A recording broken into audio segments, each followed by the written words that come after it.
Você já atendeu uma cliente que diz: não consigo fazer nada por mim? Não tenho tempo nem para respirar? Talvez ela chegue nas sessões exausta, com olheiras, falando das demandas dos filhos, do trabalho, da casa. E quando a gente pergunta sobre autocuidado ou o que ela tem feito por ela, a resposta vem com aquele sorriso sem graça. Ah, eu sempre deixo isso para depois. É muito comum que essa mulher esteja tentando emagrecer e, ao mesmo tempo, se sinta travada, sem energia, comendo por impulso e se culpando por não conseguir fazer melhor. E é aí que começa a história que a gente precisa escutar com mais profundidade. Se você não me conhece, sou Carol Ferreira, terapeuta especializada em comportamento alimentar, saúde emocional e emagrecimento. Depois de anos de estudo e mais de 30 mil mulheres acompanhadas ao longo da minha trajetória, eu posso afirmar: emagrecer de verdade vai muito além da balança. É sobre curar a relação com o corpo, com a comida e com as emoções. E desde 2018, além dos atendimentos, eu também ajudo outros profissionais a conduzirem processos mais sensíveis, profundos e responsáveis com os seus clientes. Se você já atua com comportamento alimentar ou quer se tornar terapeuta de emagrecimento, fica por aqui, porque esse canal foi feito para você. Agora me conta aqui nos comentários, você já acompanhou alguma cliente que diz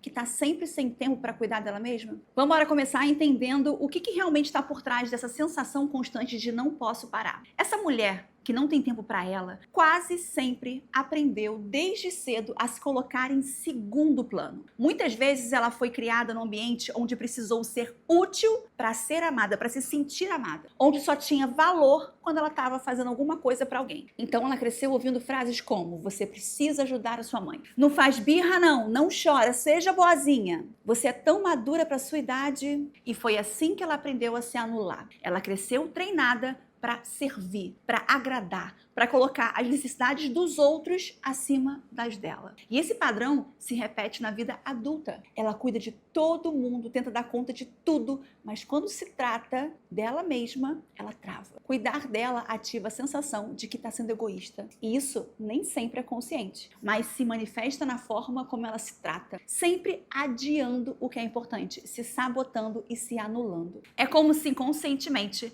ela acreditasse que não tem permissão para existir, que ela só pode ocupar espaço se for para resolver o problema de outras pessoas, o problema de alguém. E o corpo dela sente isso. Ela come por impulso, ela busca um alívio imediato, tenta preencher vazios que não sabe nomear. Porque, na verdade, o que ela está tentando compensar não é a comida, é o quanto ela se deixou de lado ao longo da sua vida. E aí que entra o nosso papel como terapeuta. Essa cliente não precisa de mais uma cobrança, ela já se cobra o tempo inteiro. E provavelmente as pessoas ao redor dela também. O que ela precisa é de um espaço seguro para acessar essa dor sem julgamento. Um espaço onde ela possa, aos poucos, se reconectar com quem ela é, com o que sente, com o que ela precisa de verdade, que não é a comida. Isso começa na forma como a gente conduz os atendimentos. Uma escuta acolhedora, uma presença que não exige performance, mas oferece cuidado. Faz diferença, por exemplo, na forma como fazemos perguntas. Em vez de perguntar: por que você não consegue fazer tal coisa? Experimente perguntar: como foi sua semana? Teve algum momento em que você se sentiu exausta ou então sobrecarregada? Em que momento você percebeu que estava se deixando de lado? Que tipo de cuidado você gostaria de receber hoje se você pudesse escolher livremente? Essas perguntas não falam diretamente da comida, mas ajudam a acessar o campo emocional onde as escolhas alimentares acontecem. E aí, aos poucos, essa cliente começa a perceber que o problema não está no pão que ela come à noite ou come quando acorda, está na forma como ela tem vivido, correndo, se doando, se esvaziando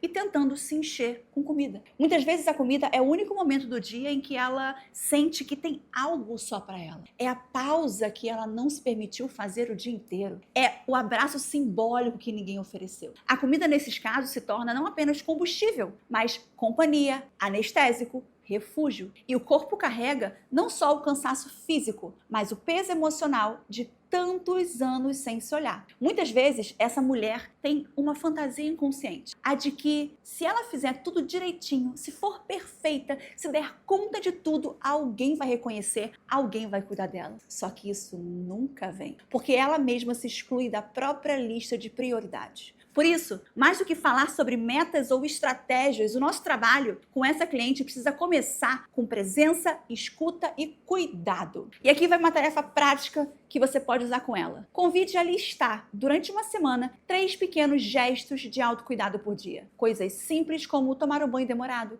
escutar uma música que ela gosta, pedir ajuda, dizer não. Não importa se ela vai conseguir cumprir todos os dias. O objetivo aqui não é o desempenho, é o reconhecimento, é fazer com que ela se veja. É ajudar essa mulher a sair da invisibilidade emocional que ela vive. Se ela não consegue fazer nem isso, pergunte. E se você cuidasse de você como cuida da sua filha? E se você se olhasse com a mesma compaixão que oferece para as outras pessoas da sua vida? Essas perguntas criam rachaduras na rigidez. Elas começam a abrir caminho para a construção de um novo tipo de vínculo com ela mesma. Porque é isso que a gente precisa desenvolver nos atendimentos com esse tipo de cliente. E você, como terapeuta, precisa estar atenta para não reforçar esse padrão. Então, evite transformar a terapia num espaço onde ela sinta que tem que dar conta, mostrar resultado ou fazer tudo certinho. Acolha os retrocessos, acolha as pausas, acolha o cansaço. Acolher o cansaço dela, inclusive, é um ato terapêutico profundo, porque talvez ninguém nunca tenha feito isso antes. Talvez ela tenha crescido ouvindo que precisa ser forte, que precisa aguentar,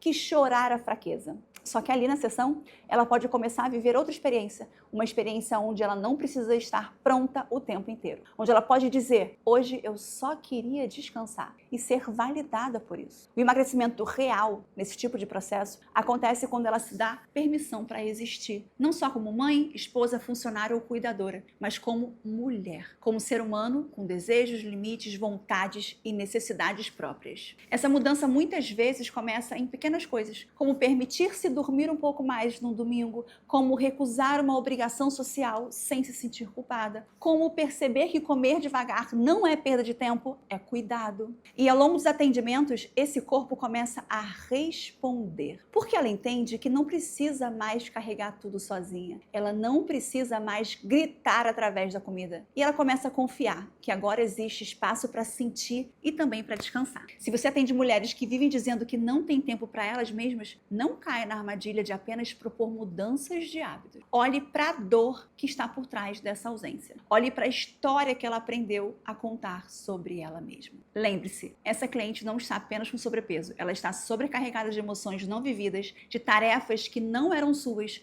de silêncios que precisavam ter sido cuidados lá atrás. E o nosso papel não é empurrá-la para mais uma lista de metas, é oferecer um espaço onde ela possa, pela primeira vez, descansar dentro dela mesma. Emagrecer para muitas mulheres não é só uma questão de peso, é sobre conseguir, pela primeira vez, se colocar no centro da própria vida. Se esse conteúdo trouxe novas ideias para o seu trabalho como terapeuta, deixa o seu like. É um jeito simples de apoiar e fortalecer essa troca por aqui. E se você quer se tornar terapeuta de emagrecimento ou já atua com comportamento alimentar, mas sente que precisa de mais recursos para evoluir nos atendimentos, clica no link que está aqui na descrição desse vídeo e conheça mais sobre a minha formação de terapeutas de emagrecimento. Aproveita que as inscrições estão abertas. Eu te vejo no próximo vídeo. Um beijo.